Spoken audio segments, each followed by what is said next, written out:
E aí, pessoal, bora começar mais um episódio aqui do Eletrocast, podcast de eletromobilidade do Grupo Eletrolar. Eu sou Igor Lopes, ao meu lado aqui, Joel Leite. Prazer ter você mais uma vez com a gente, Joel. Prazer é meu, Igor. Olha essa voz, olha essa voz, olha aí. Cara, bom, a gente está falando várias questões, a gente já tratou várias questões aqui relacionadas à eletromobilidade, né, Joel? Estamos aprendendo muito, inclusive. Um grande né? aprendizado, né? Cada episódio um aprendizado. Tem Verdade. sido isso. E eu não acredito que esse vai ser diferente, não, hein? Não, acho que isso aqui vai enriquecer a gente, hein? Quem que tá aí pra Vai enriquecer ouvir? a gente literalmente, será? Ah, seria melhor ainda, né? Porque é o caminho, hein? É o Vamos caminho. lá. Ele vai explicar Com pra certeza. gente como, né? Alexandre Faustino, founder e CEO da R70, empresa que trouxe a Teyson para o Brasil. A Teyson é uma das principais fabricantes aí de carregadores elétricos do mundo, né, Alexandre? Prazer ter você conosco também. Igor, obrigado. É um prazer, uma alegria estar aqui com você. Joel, satisfação. Você é um ícone, professor, mestre, Opa. um grande sábio aí do nosso setor.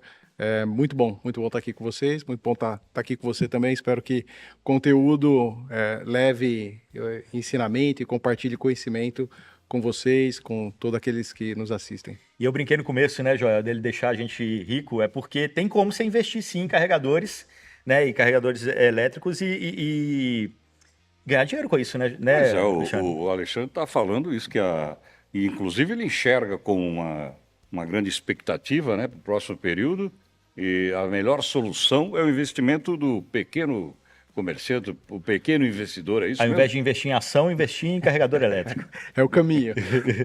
Na verdade, assim, né? A história do veículo elétrico no Brasil é uma história muito recente, a história do carregador é muito recente, em consequência. É um mercado que está passando por uma transformação muito grande. A dor de todo aquele que pensa em comprar um carro elétrico, ou de que tem um carro elétrico, é o eletroposto, é onde fazer, né, a instalação.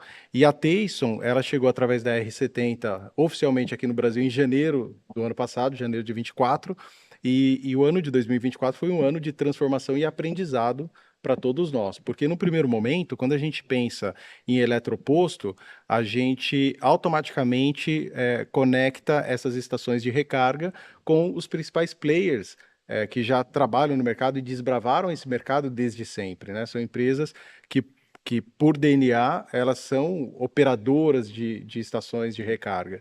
Só que existe um problema bastante severo, além da energia elétrica, né, que a gente se preocupa bastante. Nesse momento, nem é um gargalo ainda, né, a gente tem uma lentidão, mas não é gargalo. Mas qual que é a grande dificuldade?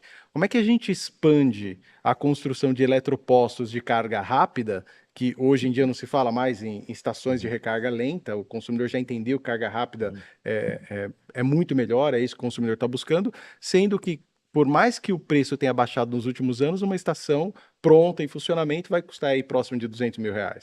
É complicado, o Brasil é muito grande, né? E a gente, quando chegou aqui no Brasil, a primeira atitude que eu tomei foi buscar um formato de levar eletroposto para todas as regiões do país. Porque todo mundo foca São Paulo, Rio de Janeiro, Brasília, vamos descer um pouquinho, vamos para Curitiba. A gente já foi direto para o interior. Interior de onde? Interior do Pará, interior do Rio Grande do Norte, interior do Ceará, né? Então a gente expandiu demais, né, a nossa malha. Mas, Alexandre, qual é a garantia que o investidor, o pequeno investidor, tem em montar um eletroposto fora dos grandes centros? É difícil, né? Então, A Joel, rentabilidade olha, como vai não, ser? olha que interessante, né? Os cases, eles foram surgindo à medida que a gente foi fazendo o trabalho, onde a gente começou a mostrar a Teyson, mostrar o eletroposto e fazer um trabalho de educação de base mesmo, mostrando o que é um eletroposto, o que é um veículo elétrico. E aí a gente começou a receber uma série de contatos. Um exemplo que eu posso te dar é de um cliente nosso de Jequié, que está no interior da Bahia, né? Com todo respeito a Jequié, quem é que em sã consciência vai pensar em montar um eletroposto em Jequié? Né? Não vai. E esse cliente nosso, ele é um empresário da área de telecomunicações, ele tem uma empresa de telecom, a empresa dele é de tecnologia, e ele diagnosticou um potencial business, veio para São Paulo, nos visitou, e ele já comprou alguns eletropostos nossos. Não é que ele comprou um, ele comprou alguns. E instalou em Jequié, porque, olha que interessante, ele está de olho na malha rodoviária que passa por Jequié. Então, ele Não é está no meio do olhar. caminho entre duas cidades. Ele tem assim. Vitória da Conquista um pouco Aham. mais acima, ele tem Ilhéus no litoral. Jequié é passagem. Uhum. Então não é a gente só olhar para a população de veículos base instalada em Jequié. Ele instalou na rodovia, não? Ele instalou próximo da rodovia, o primeiro num posto de gasolina, fez um acordo lá com o dono do posto, instalou, o resultado dele foi super bom e ele voltou para São Paulo e foi comprando mais. O último carregador nosso que ele comprou deve ter umas 3 semanas, final de fevereiro, e ele teve conosco, foi no nosso showroom, a gente está trocando o portfólio, né? A gente fez várias adaptações no nosso produto para que o nosso produto ele fosse cada vez mais preparado para o Brasil, que tem condições muito diferentes da China e de países europeus, por exemplo. Eu posso explicar um pouco melhor e daqui a pouco. E aí, quando ele chegou no showroom e viu que a gente está trocando portfólio, ele comprou mais um eletroposto, mandou a gente embalar na hora, ligou para uma transportadora, a transportadora coletou e levou para a Jequié. Então, um empresário da área de tecnologia não vai investir em eletroposto se o eletroposto não lhe der retorno. E assim tem acontecido com uma frequência cada vez maior. E aí o que a gente enxerga? Poxa, a gente vai ter 2 nichos distintos, tá? Que vão trabalhar em conjunto para que haja a expansão da malha de carregadores. O primeiro nicho é o nicho das empresas já consolidadas que vendem serviço de recarga e que operam eletropostos, né? E a gente fornece praticamente para todos eles. Todos os conhecidos, em algum momento já compraram os nossos eletropostos ou compram os nossos eletropostos. E existe um outro nicho que é do investidor individual que tem vindo enxergado não uma estação de recarga, mas um business, feito contas e comprado um eletroposto em funcionamento. Isso acontece todos os dias. Se eu Todos os tenho dias. 200 mil hoje, que é o preço mais ou menos, né, do eletroposto, eu boto ele na renda fixa ou eu invisto num Não, eletroposto? cara, que renda fixa? Renda fixa. Primeiro que renda fixa você não. Talvez não devesse se tiver um pouquinho de sangue empreendedor, né? Você tem boas alternativas hoje. Mas o eletroposto, a gente tem cada vez mais dados, né? O Davi teve alguns episódios atrás aqui e deu uma aula, é um dos desbravadores, né, desse mercado, ele trabalha com muitos dados, e o Davi, ele diz que o eletroposto que tem o software da Tupi tem uma taxa de ocupação que já é de mais de 20%. E com 20% de ocupação, já se torna um business mais rentável do que muito investimento. A chave, e é o que a gente educa os nossos clientes, os investidores que compram eletroposto, a chave é a despesa operacional. Então, a gente tem, infelizmente, alguns cases aqui no Brasil de grandes empresas multinacionais que começaram a investir em eletropostos e pararam a operação.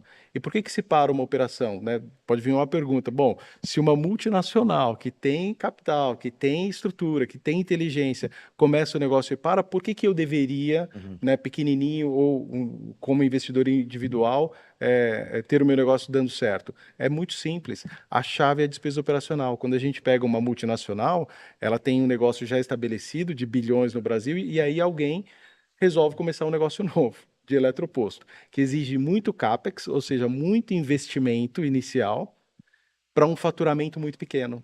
Então, esse faturamento pequeno ele já começa a incomodar uma estrutura grande multinacional. No final do mês, vem o rateio corporativo na mesa do head de eletromobilidade, ele tem que pagar a conta. Então, ele não precisa ter o prédio, né, inteiro de uma multinacional, mas ele tem que pagar o rateio. Ele tem que pagar o rateio de viagens administrativas, ele tem que pagar a logística, ele tem que pagar a TI, mesmo sem precisar. E aí a conta O deixa de investidor fechar. individual não tem essa nada disso. despesa. Não tem. Eu associo muito com a Nutricar, sabe? Tá passando por um Também com uma M&A. pegada também de franquia, né? Eu comprar uma franquia e É uma viver dela, franquia. assim, tipo, basicamente. Um dos modelos que a gente tem conversado internamente é um modelo de franquia. E olha só, é um aprendizado por dia, né? Existem algumas empresas que têm feito contato conosco que elas têm como objetivo comprar o nosso eletroposto, comprar a estação já em funcionamento e microfranquear. Porque elas já têm uma estrutura montada para alguns negócios, então ela consegue fazer cotas. Então vamos imaginar o seguinte, R$200 mil custa um eletroposto em média, né, de alta velocidade. Essas empresas, elas podem franquear para vocês dois numa cota proporcional de 50%. Então cada um de vocês entra com 100 mil, né, e tem um eletroposto funcionando. Bora, vamos lá? Escuta, se eu estiver errado, me corrija, mas temos hoje no Brasil cerca de 15 mil eletroposto, mais ou menos, né? Aproximadamente, é. Com todo esse crescimento do mercado de elétricos, eletrificados, qual é a expectativa quanto nós vamos chegar até o fim desse ano e nos próximos E anos? só, Vocês têm um parâmetro disso? e só um parênteses em cima do que você falou, em um ano de Brasil, a Teyson tem 11% de market share de carregadores DC, ou seja, os carregadores rápidos, né? Então, vocês são um grande ativo dentro desse negócio, né? Sem dúvidas, né? Joel, eu vou te responder da quantidade que a previsão de empresas seríssimas como a Infomoney é uma previsão assustadora. A Infomoney fala em 1 milhão de carregadores em 10 anos. Que Tá bom? isso? O Brasil é muito grande, tá? O Brasil é muito grande. Fala em 1 milhão. Mas eu já volto aqui para 1 milhão. Deixa eu explicar uma coisa para você, Igor. Quando a gente optou por trazer a Teyson para o Brasil, a Teyson já tinha alguns clientes aqui no Brasil. Tá? Os pioneiros do setor de eletromobilidade já compravam carregadores da Teyson. E a nossa decisão de trazer a Teyson para cá e a decisão da Teyson de colocar nas nossas mãos a unidade brasileira, e hoje a gente atende Brasil, atende Argentina, a gente tem expandido em outros mercados, Equador está conosco também. Então, quando a gente assumiu a Teyson, a gente começou a pensar em portfólio de produtos, porque a Teyson tem desde um carregador portátil, que poderia ser muito mais explorado comercialmente para ajudar o dono do veículo elétrico do que é, porque no final do dia, quem tem um veículo elétrico, né, deveria ter dentro do porta-malas um carregador portátil. É um investimento baixo que resolve problemas emergenciais. A minha filha tem um carro elétrico e passou um aperto outro dia voltando da praia, encostou no shopping, chegando aqui em São Paulo, e não tinha carregador no shopping, mas tinha tomada. E ela tinha o carregador portátil no porta-malas, plugou na tomada, foi para o cinema e carregou, resolveu, chegou até em casa. Então, todo aquele que tem um veículo elétrico deveria ter um carregador portátil. Essa deveria ser a educação, tá? E a Teyson tem o portátil. Como um celular, né? Você passou Como um o celular, celular. carrega Ah, ali. e tem você agora os fica- power banks, não é isso? né? Os power banks que a gente já falou aqui, e inclusive. tem os power também, né? banks. Você quer ver como a gente tem que tomar cuidado e não vacilar? Olha só, ontem eu fui para Belo Horizonte, um bate e volta. Eu levei o meu notebook, levei o carregador do notebook e esqueci o cabo de carregar o meu telefone. E aí, na volta para o aeroporto, estou dentro do Uber e percebi que a bateria ia acabar. Eu não me preocupei muito. Eu falei, tô com o voltando. check-in feito, tá? Tranquilo, chega lá, peço para imprimir. Na hora de pedir para imprimir, o que me pedem? Documento. Eu falo, não tem. Por quê? Digital. Porque é digital. Aí parei numa Copenhague, pedi um cabo impressão. Olha que loucura, né? E com carro é a mesma coisa, é o mesmo princípio. Então, se todo aquele que dirige um carro elétrico tiver um carregador portátil, já resolve muita coisa. Mas a Teyson tem um portfólio imenso. E aí, qual foi a decisão que a gente tomou? Apesar de a gente fornecer para as montadoras e para os nossos clientes o portátil, o foco da Teyson, desde o meu primeiro dia como CEO da empresa no Brasil, foi o carregador rápido. Porque o carregador rápido, ele vai ao encontro da satisfação do cliente. A gente tem que pensar o seguinte, o Davi falou um negócio que eu acho fantástico, né? Falou aqui no podcast. Ele falou que a tecnologia é um meio. E é um meio para quê? Cara, é um meio para você chegar no seu destino final. E o destino final de todos nós como seres humanos, cara, é a felicidade. Não é nem o dinheiro, né? Porque você quer dinheiro, mas dinheiro para quê? É dinheiro para fazer alguma coisa que supostamente vai te fazer feliz. E o carro elétrico, ele traz esse benefício.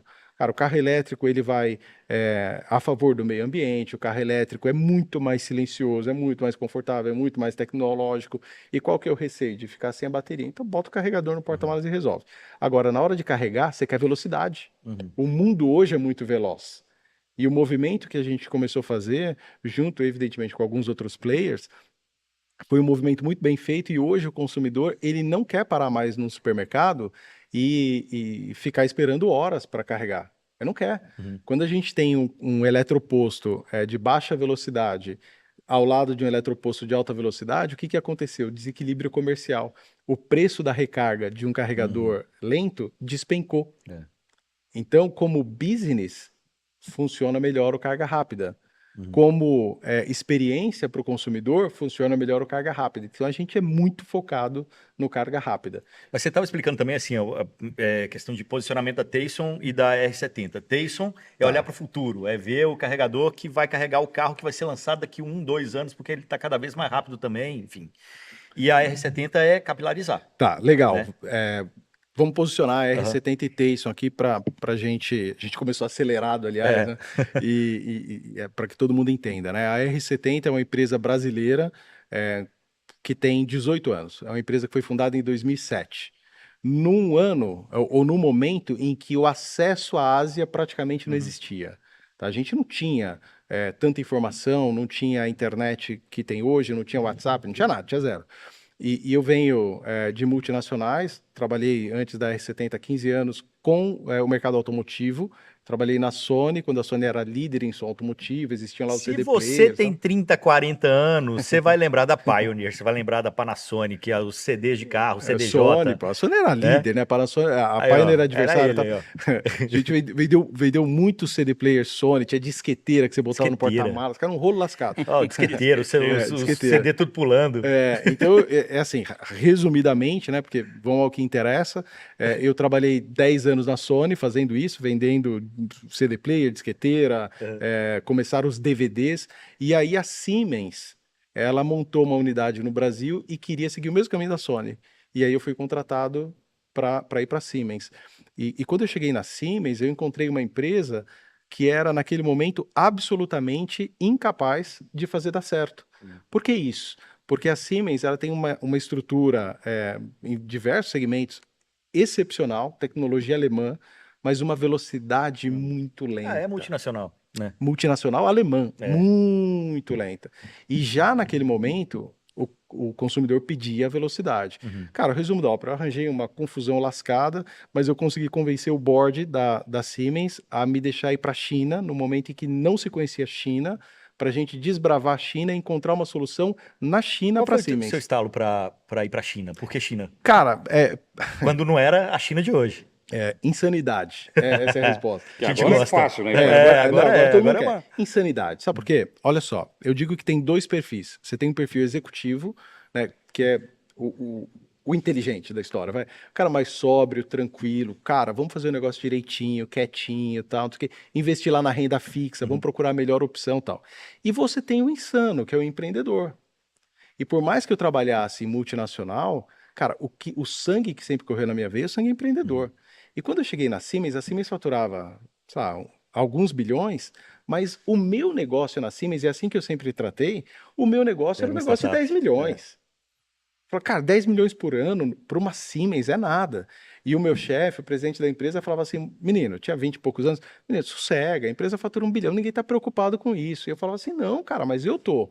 Porque para você que é presidente da empresa, você olha para 1 bi. Eu sou executivo desse negócio e eu olho, cara, eu tô faturando 10 negócio, milhões, né? eu quero faturar pra caraca. E não tinha jeito, não dava para tracionar. Então eu fiz vários movimentos, eu fui para o México, abrir o México, eu fui para a Alemanha pedir dinheiro, pedir recurso, pedir engenharia, e nada funcionava. E aí um dia eu cheguei para o meu chefe, a gente tinha acabado de abrir uma fábrica em Manaus, aliás, e eu fui para o meu chefe e falei assim, cara, você tem duas opções, ou você me manda embora, ou você me deixa ir para a China. Ele falou, por que China? Eu falei, cara, porque a China está surgindo, né, como um potencial fornecedor de tecnologia para o mundo, e por um preço muito mais baixo do que o nosso e uma velocidade que a gente não tem. Me deixa aí. Ele falou, cara, para eu deixar você ir, eu tenho que pedir autorização pro meu chefe, que é o presidente. E a chance de nós dois perdermos o emprego é grande. Mas, pô, posso tentar. E aí, cara, eu acho que o momento profissional mais extremo que eu já tive foi a manhã daquela reunião, porque, bem interessante, imagina uma salona da Siemens, presidente, todos os diretores e tal, e eu apresentei o case da China para uma empresa alemã. Lembra? Daquele tempo. 20 e tantos anos atrás, hein? E aí eu terminei a apresentação, o presidente da Siemens era um dinamarquês, morava no Brasil desde sempre, mas enfim, o cara de 2 metros e tanto de altura. E aí eu terminei o meu pitch falando assim, presidente, eu posso ir para a China? E aí antes dele me responder, ele falou assim, eu quero ouvir toda a diretoria. E o primeiro, que era o cara que estava sentado do meu lado, posição do Joel aqui, era o diretor da fábrica de Manaus, que hoje é um amigão meu, mas que na hora ele falou para o presidente assim, falou, Sten, eu não sei qual é a sua dúvida, demite agora. Falou Na assim? lata. Demite agora. Aí eu falei, puta, acabou. Acabou para mim e talvez pro meu chefe também, né? Tava lá. E aí, enfim, demite agora. E foi passando de diretoria em diretoria. E o último, que foi o meu salvador da pátria, por isso que a gente está aqui hoje, também amigo meu, na época ele tinha 33 anos, era um gênio, e ele fazia todo o comercial da Siemens para a montadora. Sandro Beneduce, esse cara. E ele vai para o presidente, ele era peitudo, né? E ele fala assim, Sten, se você espera que eu vá te dar resposta, se você deveria deixá-lo ou não ir para a China, eu não vou te dar resposta nenhuma. Quem ganha para tomar decisão é você. Agora, você tem 3 possibilidades aqui na mesa. Vamos combinar? A primeira, faz o que o nosso colega sugeriu, manda ele embora agora. Porque ele está dizendo que não vai conseguir entregar. Segunda possibilidade, não toma decisão. Nem demite, nem deixa ir para a China. E o que você vai fazer com esse menino é a mesma coisa de você deixá-lo, falou desse jeito, evacuar sangue até morrer. Porque ele está dizendo que não tem cura, cara. Não tem jeito do jeito que tá. E a terceira, Sten, deixa esse moleque para a China, pô. Que diferença vai Que fazer? diferença vai fazer? Aí o presidente olhou para mim, me lascou, mas ele olhou para mim e falou assim, Alexandre, eu te deixo ir para a China com 2 condições. Eu falei, quais são? Ele falou, a primeira, que você leve o melhor engenheiro que você tem. Você tem que levar um engenheiro junto, porque eu tenho medo de vir porcaria. E a segunda, levanta e vai agora. Aí eu falei, putz, tipo assim, Antes agora que eu me não dá. arrependa. Porque a minha filha, Só vai. minha filha primogênita estava na barriga da mãe ainda, gravidez de risco, 7 meses. Falei, cara, mas é que Como tipo é que eu agora, faço? como é que eu faço? Mas aí, cara, não tem jeito. Você puxou, você vai ter que fazer. E eu peguei lá o engenheiro, demorou, sei lá, uma semana ou 2 para sair o visto, fui para a China e a gente desenvolveu o fornecedor da Siemens. Cara, e com tudo pronto, a Siemens foi vendida para Continental, que pneus muito forte, e a minha divisão ficou para trás. E aí, quando ficou para trás, eles falaram, vai trabalhar com a montadora agrícola, não sei o que. Eu falei, não, isso não é para mim, vamos sair. E saí e comecei o negócio da R70 com a China, sabe? Então, meio que foi emendado ali numa carreira executiva e multinacional, e foi super bom, e aí a gente foi desbravando a Ásia, sempre focando em som automotivo, então eu fiz várias marcas, como White Label, eu fiz Philips, eu fiz Visteon, que é muito forte em automotivo, eu fiz várias montadoras usaram a nossa solução. Hoje, a maior parte dos caminhões fabricados no Brasil que saem de fábrica com rádio, a tecnologia do rádio é desenvolvida pela R70, os componentes são comprados pela R70 e vendidos para os nossos clientes que têm fábrica em Manaus até hoje, enfim. E sempre nessa área. E, de repente, começou a surgir veículo elétrico e eu, assim, inquieto, li uma matéria no meio de 2023, onde a Volkswagen da Alemanha anunciou uma série de mudanças, porque em 22 ela perdeu pela primeira vez a liderança de vendas na China para a BYD. Isso foi 23. E quando a Volkswagen perdeu para a BYD, o board lá em Wolfsburg tomou uma série de decisões, inclusive transferindo o centro de desenvolvimento de veículos da Volkswagen para a China, porque a Volkswagen não tinha tempo. E quando eu li aquela matéria, eu falei assim, cara, veículo elétrico vai para o mundo inteiro. Porque se a Volkswagen, né, alemã, Tá saindo da Alemanha e que levando está para lá. saindo da Alemanha, que está falando em veículo elétrico, vai para lá, todo mundo vai. Aham. E aí a gente começou a fazer estudo e a gente entendeu que o mais próximo do rádio, né, que de próximo não tem nada, mas enfim, o mais próximo era o carregador, a dor do crescimento das montadoras era o carregador, e aí como a R70 eu fui para a China para estudar carregadores, encontrei a Teyson e eu trouxe a Teyson para o Brasil. E aí eu fiquei com as 2 empresas, né? Bom, agora eu tenho a Teyson de carregador e tenho a R70. Como é que a gente compõe essas 2 empresas? Cara, de uma forma muito legal. Eu vou hoje, visito todas as regiões do país, a gente tem instalado os nossos carregadores Teyson em todos os lugares, e eu digo o seguinte, a responsabilidade do funcionamento do carregador é de uma empresa chamada Teyson, cujo responsável sou eu. Mas a responsabilidade de garantir demanda, de buscar soluções para que o carregador esteja ocupado e gerando receita para você R70. é da R70. Então a R70 é ecossistema. É o meio, a R70 é o meio que junto com o carregador leva retorno financeiro para o investidor E a e leva inteligência, comodidade porque e, aí, senão, quer dizer, não e adianta, leva você não faz nada com comodidade. um carregador que não tenha Claro. uma expectativa de Claro. venda.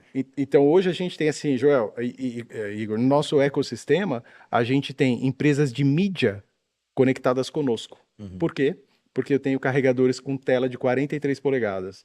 E o investidor, imagina, vocês vão sair daqui, aliás, com Já, a estação mandando comprada. Pix. Vocês vão fazer o Pix antes de terminar, senão não levanta aqui. E quando vocês fizerem o Pix, vai ser o Pix mais caro, que é o Pix com o carregador com tela. Não sei se vocês têm o meio correto para vender mídia, mas uma empresa de mídia que só trabalha com mídia ela tem condição de te monetizar na hora. Então eu tenho link com mídia, eu tenho link com a empresa de energia, eu tenho link com grandes frotistas e a gente tem transformado os nossos pontos em pontos de recargas oficiais de vários frotistas. Para quê? Para levar demanda.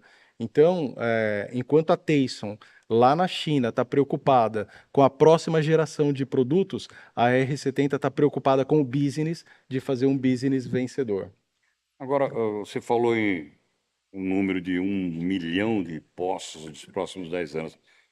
Qual que seria uma previsão aí para 2, 3 anos? Porque 1 milhão é um pouco exagerado, dá para...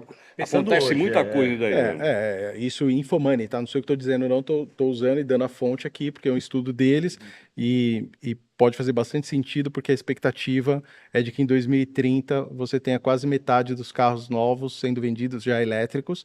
Lembra que em 2027, 2028, Volkswagen, GM, Fiat, todos terão veículos elétricos competitivos, tá? Competitivos, e eu acredito demais que assim como o chinês acreditou na BYD, porque a BYD é chinesa, o brasileiro vai acreditar na Volkswagen. 50% de eletrificados ou elétrico puro? Não. Eletrificados, né? E aí, assim, existem várias categorias. A BVE descaracterizou uma que é da Fiat agora, que seria um Você não está híbrido incluindo, leve e então, tal. os Mini? Não, quando a gente fala, né, quando a gente ouve lá de veículos eletrificados, a gente não está considerando a BVE, inclusive, que é a Associação Brasileira do Veículo Elétrico, e a Tayson é membro, ela não está considerando os elétricos leves, né? Está considerando os outros. Agora, a partir do momento que a malha de recarga cresce, a confiança no veículo elétrico cresce de maneira muito rápida. Eu tenho na minha casa, eu ainda tenho carro a combustão, a minha mulher tem o elétrico, a gente combinou assim, um combustão com elétrico e vamos aprender os dois. E eu tenho 2 filhos e com eles a gente fez a mesma coisa, um elétrico e uma combustão. Cara, eu passo raiva toda vez que eu tenho que ir no posto. E é um sentimento que antes eu não tinha, antes eu só ia no posto. Hoje, cara, eu tenho que me deslocar para ir no posto, passar o cartão, aí eu peço o CNPJ na nota, vem a nota sem o CNPJ e gera uma confusão. E aí Cara, sempre gera aquela traumático. desconfiança também. Será que o cara tá colocando a mesma quantidade de litros ali? Tem assim uma série de situações que antes eu não percebia. Verdade, o brasileiro ainda não conseguiu batizar A qualidade, exatamente, a qualidade Então, assim, a experiência do veículo elétrico é muito legal. E eu acredito que a hora que a gente tiver uma malha mais sólida, mais confiável, e tem muitas empresas legais trabalhando para que isso aconteça. Muitos, né? Episódios atrás veio aqui a Greenvee, cliente nosso, empresa super séria. Episódios atrás veio a Tupi, parceiro nosso. A gente já tem um fã do podcast na mesa, olha aí. Veio o Davi, parceiraço nosso com tecnologia. Então, muitas empresas têm trabalhado para entregar para o nosso cliente o quê? Entregar a condição de dirigir um veículo elétrico com tranquilidade.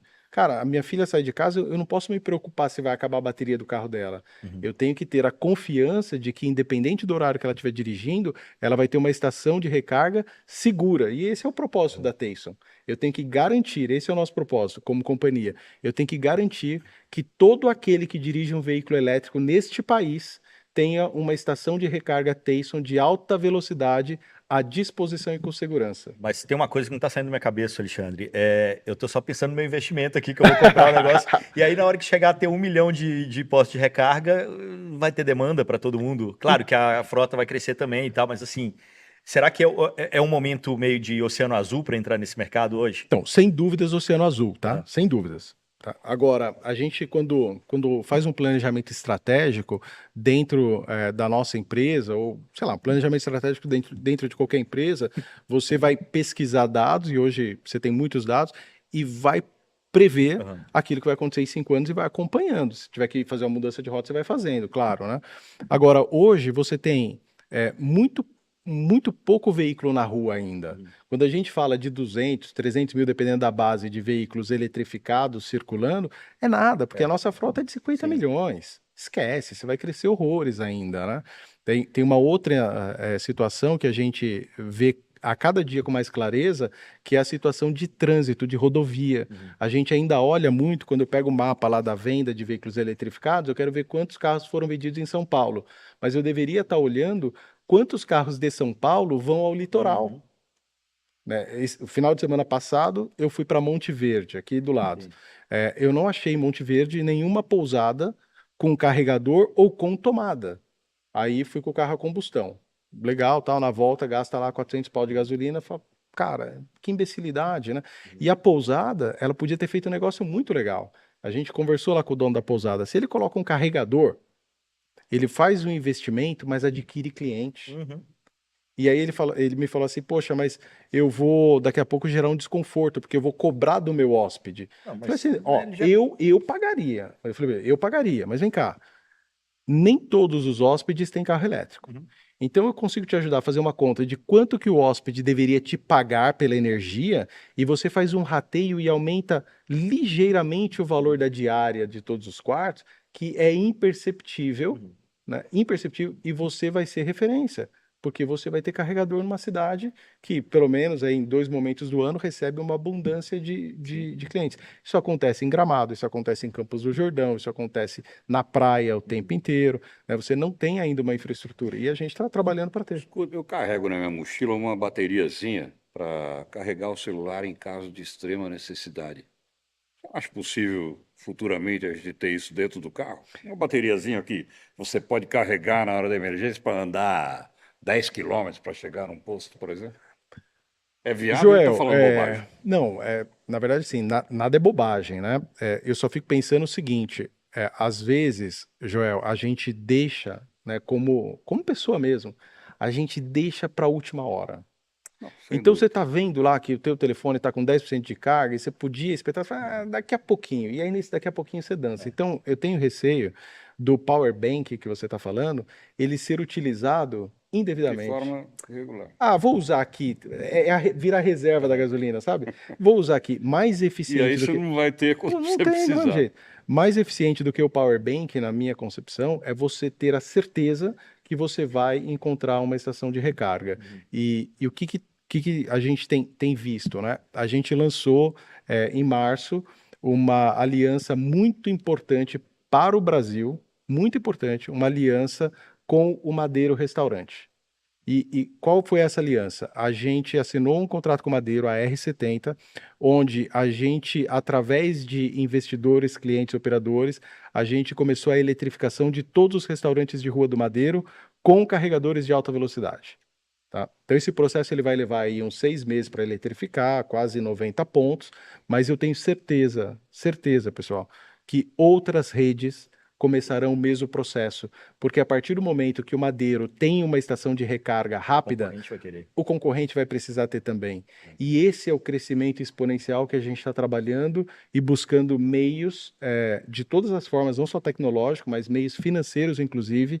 A gente tem conversas muito interessantes e soluções financeiras para ajudar quem quer investir, mas não tem capital, o capital inteiro, a conseguir uma linha de crédito através de um banco que está conectado conosco, com o propósito de levar dinheiro mais barato para ajudar o pequeno investidor a montar uma estação de recarga. Alexandre, não sei se isso é um problema, mas vou colocar em discussão. Como é que fica a questão de vandalismo? Porque esses postos são colocados na rua, muitas vezes locais em que não circula muita gente. Tem tido esse problema? Joel, como a base instalada é muito pequena, né, os problemas eles vão acontecendo aos poucos, né? Mas vamos fazer uma reflexão aqui. Você vai levar 1 hora para carregar o seu carro hoje num carregador rápido. O carregador ele poderia ser até mais potente, mas o carro ainda tem uma limitação, tá? Então você vai levar 1 hora. 1 hora é um tempo bom. Você pararia o seu carro numa grande capital, no centro da cidade, à noite, e ficaria dentro do carro durante 1 hora esperando carregar? Pois é, então tem problema de Não, segurança calma. também, né? Você pararia e ficaria dentro do teu carro 11 horas da noite no centro de Nem São Paulo, Rio de 5 Janeiro, minutos. nem 5 minutos, certo? Você? Também não. Também não. Eu também não. Agora, Se é dentro de um posto de combustível, do lado de uma loja de conveniência, num local com segurança, você para. E pode descer do carro e ir para a loja de conveniência. Nesses locais, você tem hoje câmera, você tem segurança, você tem uma condição cada vez mais adversa para o vândalo. Cada vez mais adversa. E é nisso que eu acredito. Eu acho que hoje, por mais que a gente tenha problemas crônicos de segurança ainda nas grandes capitais, furtos, pequenos furtos, celulares sendo roubados o tempo inteiro, depredar um carregador é possível, vai acontecer, não tem jeito, mas numa quantidade cada vez menor, porque os eletropostos, eles têm que ser instalados em pontos onde exista circulação e segurança. Uhum. Não é colocar num lugar qualquer. É isolado, né? Não é isolado. Não é Uhum. isolado. Agora tem um ponto assim que você comentou comigo quando a gente conversou, né, para fazer esse alinhamento. Você falou que 90% do crescimento internacional da Tayson é da operação, da Brasil. sua operação. Foi incrível. Claro que isso tem a ver com o seu bom trabalho, mas assim, tem alguma coisa a ver também com o país em si, a que você atribui esses 90% do crescimento internacional? Na verdade, sim. Se você me permite, eu vou te fazer duas correções. A primeira, que não tem nada a ver com o meu trabalho, não fiz nada de excepcional, zero. E a segunda, o trabalho da Tayson do Brasil não é meu, é um trabalho da equipe. A gente tinha uma previsão no início de ter 5 pessoas, a gente virou o primeiro ano com 30. Então, é a equipe que trabalha bem, tá? A equipe. Eu estou lá basicamente para organizar, mas quem faz são as pessoas, junto com os nossos clientes. Eles é que fizeram um trabalho excepcional. E o nosso país, a gente muitas vezes critica o Brasil e aponta várias falhas, e tem que apontar mesmo, é só assim que a gente cresce, mas o nosso país tem uma condição extremamente favorável ao veículo elétrico. Extremamente favorável. E a Tayson, quando a gente assumiu a Tayson aqui no Brasil e trouxe para cá, a turma da China fez um negócio que me arrepia. Eles entregaram a chave da Tayson na minha mão.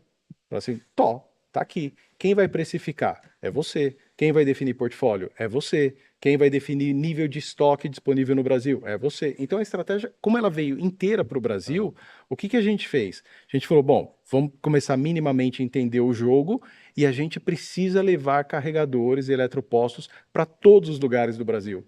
Porque quem é que teve acesso à Tayson na China antes da Tayson do Brasil? O médio empresário ou o pequeno que estava já há bastante tempo, mas principalmente localizado. São Paulo, a gente tinha clientes aqui em São Paulo, Rio de Janeiro, Florianópolis e só, mais nada. Então eram 3 cidades comprando da China. Hoje a gente está em 24 estados. 24. Então, a partir do momento que a gente entende o tamanho do nosso país, entende que existe recurso financeiro em todos os lugares e, principalmente, existe consumidores em todos os lugares, a gente, inclusive, numa posição que eu gosto de usar bastante, que é a posição do compartilhamento do conhecimento, a gente tem a obrigação, como empresário, de levar, pelo menos, a possibilidade para todos os lugares. E a hora que a gente começou o processo de eletrificação, o número começou a subir. Começou a subir. E no restante do mundo? No restante do mundo não é assim. A Europa, por exemplo, tem países muito avançados como Noruega, onde praticamente 100% dos carros hoje vendidos já são eletrificados, mas a Europa enfrenta muita resistência em alguns países. Os Estados Unidos têm uma dificuldade, inclusive em função dos conflitos com a China. A China já eletrificou e o Brasil é o 8º maior país do mundo, né? Então, facilita um pouco a gente ter feito o resultado que a gente fez no primeiro ano pelo fato de a gente estar no Brasil. Se eu tivesse, sei lá, num país menor, Uruguai, esquece, ia representar zero. Mas 90% foi surpreendente, surpreendente. Foi muito interessante. Vamos voltar um pouco na questão cultural da China, que a gente acabou sim, passando aqui, por ela, né? Mas eu acho que assim, tem muito aprendizado. Quando a gente fala de eletrificação, carros elétricos e todo esse ecossistema que a gente está trabalhando, como a gente já comentou aqui, deve-se muito à China, né? Tudo nasceu Sem lá. dúvidas. Você aprendeu bastante a trabalhar com China. A gente fala bastante, inclusive no último episódio, falamos bastante sobre questões culturais, como aprender com eles, como eles aprendem com a gente, como que essa conexão cultural tem sido cada vez mais fluida, mas ainda tem muito que a gente aprender. O que você já aprendeu que dá para contar para o pessoal? E quem quer trabalhar com chinês hoje, assim, deve prestar atenção em quê? Deve se ligar na forma deles de pensar, de que maneira? Assim, eu sou suspeito porque eu adoro a China. Tipo sobre isso. É um país que transformou e mudou a minha vida. Em todos os aspectos, sem exceção. O povo chinês vem passando por um processo de evolução muito grande, mas tem uma característica que eu encontrei em 2006, quando eu cheguei lá pela primeira vez, e eu encontrei em 2025, esse ano, quando eu fui lá na reunião de kickoff do ano na matriz da Tayson. O povo chinês é extremamente receptivo. Extremamente receptivo. Você vai ter lá o mau elemento? Talvez tenha, como tem em todo lugar do mundo, mas é um povo extremamente receptivo. O povo chinês, ele sente uma alegria enorme quando vai um estrangeiro lá. O povo chinês é um povo pacífico. É que a gente conhece muito pouco da história, né, do Oriente. A gente conhece um pouco mais do Japão pelo fato, né, de muitos japoneses terem vindo para cá, tal, mas a gente conhece muito pouco. E quando a gente mergulha na Ásia, eu vou para a China 3 vezes por ano, então, sei lá, já deve ter umas 40, 50 vezes, a gente começa a entender, a cada viagem um aprendizado novo, é um povo que passou por uma dificuldade muito grande, mas muito maior do que a gente imagina. Eu tenho 46 anos. O chinês de 46 anos, ele vai ser, via de regra, mais baixo e mais magro. E por que que ele é mais baixo? Porque há 40 anos atrás não existia leite disponível na China. O nível de pobreza era tamanho que o chinês, o bebê, nascia e ele era alimentado com caldo de arroz. Tinha arroz, mas leite não tinha. O meu colaborador que está comigo há muitos anos, hoje é assim, super bem sucedido, super bem sucedido. Ele me contou uma vez, a gente numa viagem dentro de uma estação de trem, que quando ele era pequeno, ele tinha 3 alimentos em casa. Ele tinha vegetal, porque você planta mato, né, e nasce. Ele tinha gordura, porque era barato e não dá para comer muito, porque dá dor de barriga, e sangue de animal. Não tinha mais nada em casa, cara, nada, nada. E aí, o que que a gente vê muitas vezes, né? A gente olha o chinês comendo e ele come com vontade, com gosto, ele come o que a gente já não come mais. Ele chupa o pé do frango, ele come o pescoço, ele come um inseto, ele Tudo absolutamente come aproveitável. tudo. E a gente olha, mas a gente não tem o olhar de falar assim, sabe por que que ele come isso? E o meu funcionário, naquele dia, a gente estava numa cidade chamada Nanjing, dentro de uma estação de trem, eu nunca vou me esquecer, porque eu cheguei lá de manhã, e eu com fome, eu pedi um negócio lá para tomar café da manhã, e ele veio com poke, com uma sopa, com um tablete de sangue. Eu falei assim, cara, mas por que raio você tá comendo esse sangue? Ele falou assim, não, porque, cara, eu lembro da minha mãe. Eu falei, como lembra da sua mãe? Aí ele me contou essa história, falou assim, é o seguinte, eu tinha mato, gordura e sangue. E a minha mãe não queria nos dar sangue, ela queria nos dar, sei lá, picanha, vai, né? Mas não tinha dinheiro. Então o que que ela fazia? Ela temperava o sangue como se ela estivesse temperando uma picanha. E a gente sentia tudo aquilo. Então hoje, quando eu como sangue, cara, me dá um sentimento gostoso porque eu lembro de tudo. E quando ele me falou isso, Joel, Igor, eu lembrei do meu pai. Porque se eu for para uma feijoada com meu pai, ele vai pegar o pé. Eu falo, cara, mas brother, tem carne. Ele pega o pé. Ele vai no frango, ele vai pegar a asa. Se tiver o pé do frango, ele vai pegar. Eu falo, cara, mas por que que você faz isso? Eu nunca tinha entendido, sabe? Porque meu pai, quando era criança, ele Também. não tinha outra coisa, cara. Então, é assim, quando parece É incrível bobo, né? isso. Mas quando você entende a essência da pessoa que está do outro lado da mesa, você a trata com muito mais respeito, com muito mais sabedoria. Então, é assim, já tive N problema com chineses, né, de várias naturezas, mas os problemas eles foram sendo cada vez mais minimizados a hora A que eu partir do momento que você passei a entende o outro. compreender a dificuldade deles. Mas não só na dificuldade, né? Acho que você compreendeu o outro. Seja em que aspecto for. A Colocar no lugar do outro, que é uma coisa muito difícil. A dificuldade que eu digo por exemplo, é a dificuldade, por exemplo, econômica que eles viveram. Você quer ver uma outra coisa que nunca tinha me entrado na cabeça? Dizem que o oriental é muito bom para números, né? Mas tem uma exceção, que é o chinês. Você perguntar para o chinês, vem aqui, vocês receberam um chinês, pergunta para eles quanto ele pagou no carro dele. Ele vai falar umas 3 vezes errado até falar o valor certo. E eu demorei anos para entender. E sabe por que que ele erra na conta?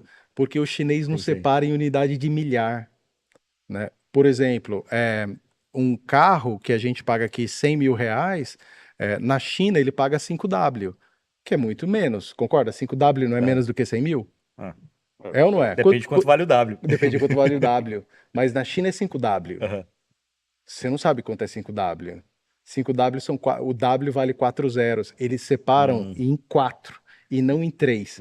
Então, quando você pergunta quanto custa, sei lá, um apartamento de 600 mil, ele não vai te falar 600 mil em inglês. Eu falo E 60W. na cabeça dele, vai ter lá o agrupamento, 6W. é os 60 60W, né? 600 mil é 4. 60. 60W. 6,8.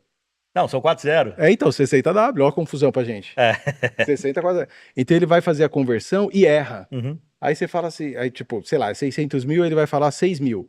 Aí você fala, 6 mil? Aí ele fala, não, calma, 6 milhões. Eu falo, não pode ser. Aí ele pega o calculadora e aí ele te dá a resposta certa. Aí você fala, cara, você não sabe quanto custa? Claro que sabe, né? Só que é uma forma de raciocinar diferente. Mas tem uma coisa também que, assim, um grande amigo meu, Encher, que é, cara, sabe tudo de China. Ele é chinês brasileiro. Nasceu aqui, mas é família toda chinesa. E ele trabalha hoje com essa integração Brasil-China. E ele fala muito da forma do chinês pensar em comunidade. Enquanto a gente aqui tem muito raciocínio de individualismo, sou eu que estou ganhando, sou eu que estou fazendo. O chinês, ele pensa em algo ou desenvolver um Coletivo. produto que seja para o coletivo. E isso também faz uma diferença grande quando você para pensar no desenvolvimento de produto e na forma de você colocar esse produto no mercado também. O chinês, assim, ele tem um senso, por tudo que ele viveu, pela forma como o país é administrado, um senso de comunidade, que Comunidade, sim. é natural, né? De família, acho que se respeita a família, É muito enfim, né? grande. O respeito entre eles é assim, absurdo. O respeito que eles têm conosco, clientes, também, né? Eles respeitam demais, demais. E aí tudo passa pela compreensão e pelo entendimento. E aí, o que eu faço há 20 anos, né? Eu procuro entender as potencialidades da China e entender as necessidades aqui do nosso país. Porque olha só, pouca gente sabe, mas a China é o maior parceiro comercial do Brasil. Dos dois lados. Dos dois lados. A China é quem mais compra produtos e insumos brasileiros, o agro do Brasil, o alimento pra caramba, tal, não sei o quê. E a China também é o maior fornecedor do Brasil. Então, a gente tem na China o grande parceiro comercial, né? Ponto final. Hoje, Hoje. Hoje não, já há alguns anos, né? sim. E a tendência é que continue, porque quanto mais embates existirem entre China e Estados Unidos, se a gente souber aproveitar, melhor para a gente. E aí, o que eu fico fazendo o tempo inteiro, né? Há 20 anos, eu vou buscar soluções que atendam as duas necessidades. Com a Tayson e carregadores, veículos elétricos, qual que é o nosso goal agora, né? Com a empresa pronta, montada, funcionando, cases dando certo, dados, resultados, o próximo passo agora é pegar essas montadoras chinesas que estão chegando e elas são bastante relevantes, a gente tem que prestar atenção nelas e falar assim, vem cá, qual é a sua dor?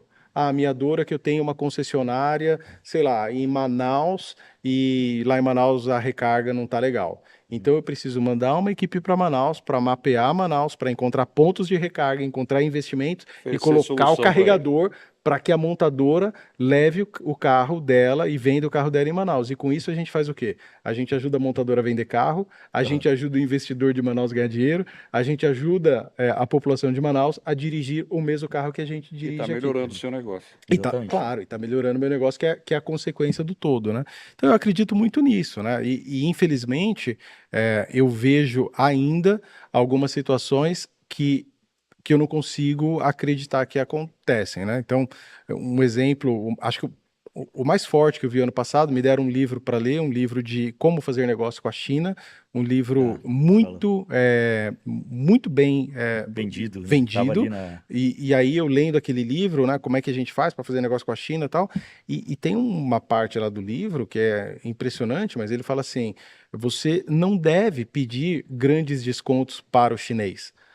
Porque o chinês não tem margem grande, e não tem mesmo, até aí está tudo certo. Então, ele deu o exemplo lá de uma lâmpada. Você precisa comprar uma lâmpada de X watts, mas você só tem dinheiro para comprar uma lâmpada mais barata, não peça desconto.